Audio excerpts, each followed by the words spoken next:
All right, guys, welcome to the ARMR-UP striking progressions. Today, we're going to talk about the lead elbow crash into the striking progression. Okay, what does that mean?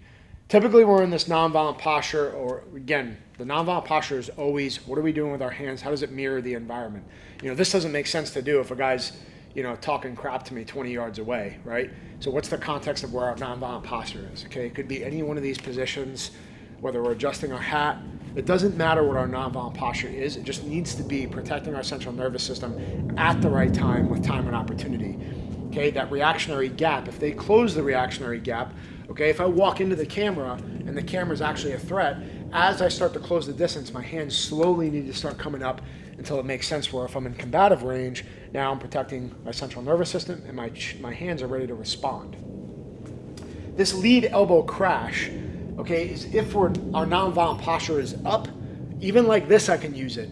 But what I want to be able to do is I want to be able to close the distance by causing pain, creating my own time and opportunity, and covering up my central nervous system. So that crash is like this. It's here, okay? And even this hand, I've kept my hand down so you can see. But I should be covering up on this side as well. This is the, oh crap, I'm being ambushed or I need to respond or close the distance right now in order to protect my head. Okay, that happens in this. So here, I'm trying to look to get my elbow somewhere around his sternum/chin/face area. Okay, that allows me to put some pressure on him, some pain on him, and then whatever is coming from that side that I can't see, it's getting a good structure and base here in order to be able to take that impact on that side. So once we do that lead elbow crash, I'm looking to go in, not move away. This isn't move away. This is crash in. Whatever his hands are doing, if it's a baseball bat, if it's a crowbar, it's gonna be counterintuitive, but I wanna close the distance to stop that power. Okay, this is his power band right here. This is where the most powerful part of his strike is. Speed plus distance equals power. And I wanna cut that off by crashing into his strike. Now that's where we start our striking progression. We get the crash in, and now we're perfectly set up right in this chin area for our face smash, our dominant hand face smash. Lead elbow crashes, face smash to the chin or the face area. If we get eyes, great. And then we're throwing that lead hook off of that combination. 1, 2, 3. It's a perfect combo that goes hand in hand with each other, and it's super quick. So as soon as you crash in, you see the opportunity. It's 1, 2 right away. And then, just like everything else, we're looking to flank or escalate our position. Okay, that's the striking progression for today. Remember, shadow box always, get your movement down, offset feet, hands up, lead in, okay, look. I'm grabbing my head, and I'm actually structuring this. This isn't like this. I'm actually creating a pocket here for my chin by getting depth on my head.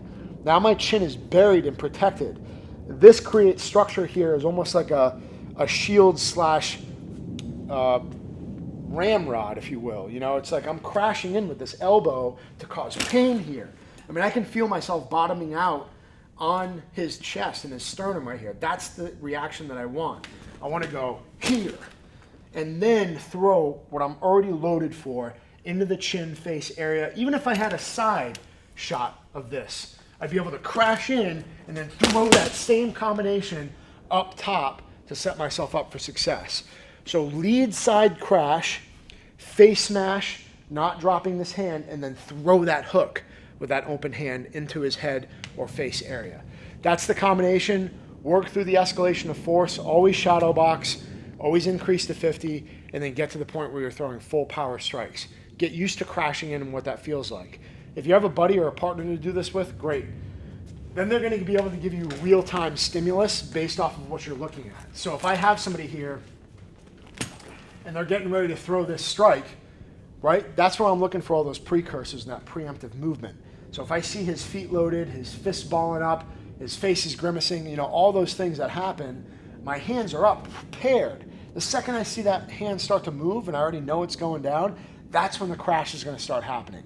I'm not even too far to crash in from right here. This is a pretty good distance. Okay, I haven't rotated my hips, but I can touch his shoulder.